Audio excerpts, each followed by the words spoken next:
नमस्कार मित्रांनो, स्वागत आहे तुमचं मिनी ब्लॉग मध्ये. तर भावांनो, आपला अनलोडिंग पॉइंट राहिला आता 20 किलोमीटर, त्यामुळे निघलो होतो आपण थोडं फास्ट.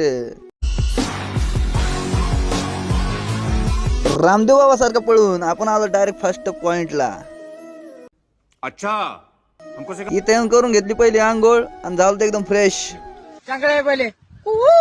भावांनो, इथलची सिक्युरिटी होती एकदम भारी. त्यांनी आपल्याला बोलवलं जेवणासाठी. त्यांच्या डब्यातलं आपल्याला जेवण चारलं, कारण पॉइंट राहणार असल्यामुळे जेवायची सोय नव्हती. इथं आल्यावर समजलं गाडी होणार नाही 2 दिवस खाली. मग काय केली महिना लॉक आणि उचलली बॅग, कारण उद्या होती आषाढी वारी आणि आपण होतो पंढरपूर पासून फक्त 30 किलोमीटर लांब. बस स्टँड होतं पॉइंट पासून 5 किलोमीटर लांब. मग ह्या भावाने सोडलं आपल्याला नेऊन. मग काय पोहोचलो आपण पंढरपूरला. तू ध्यानी जरा ठेव, जिथे भाव तिथे देव, चल भेटू विठ्ठल रखुमाईला. रात्रीच्या वाजल्या होत्या 2 आणि आपण आलो होतो पालखी प्रदक्षिणेसाठी.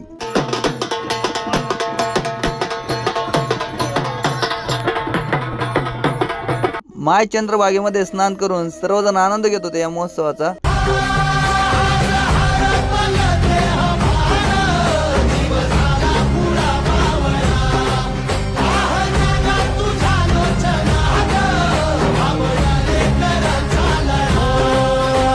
भावांनो, हे आहेत आपल्या गावातील ओमा आणि भाऊसाहेब. ओमाला म्हणलं, तू जेवढा लाजतोस तेवढ्या आजकाल पोरी पण लाजत नाहीत.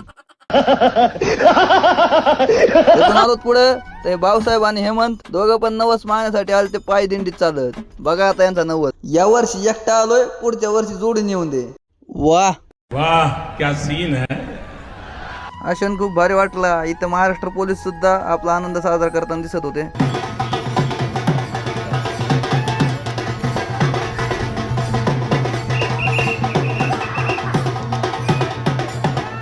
पालखी प्रदक्षिणा पूर्ण झाल्यानंतर आपण आलो आपले गुरुवर्य ब काशीनाथ महाराज यांचं दर्शन घेण्यासाठी.